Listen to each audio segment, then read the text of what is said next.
I'm assuming this is a replica of a Jaguar XK120 from 1948.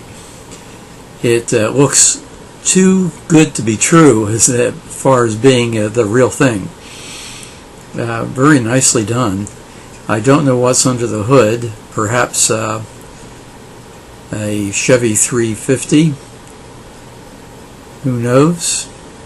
I do know that replicas were made, and the tip-off was the instrument panel, which you'll see in a minute, which certainly is quite different, as is the steering wheel from what was original.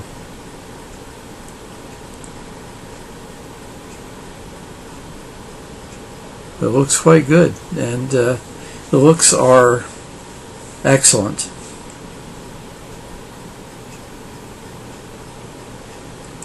Luggage rack there in the back.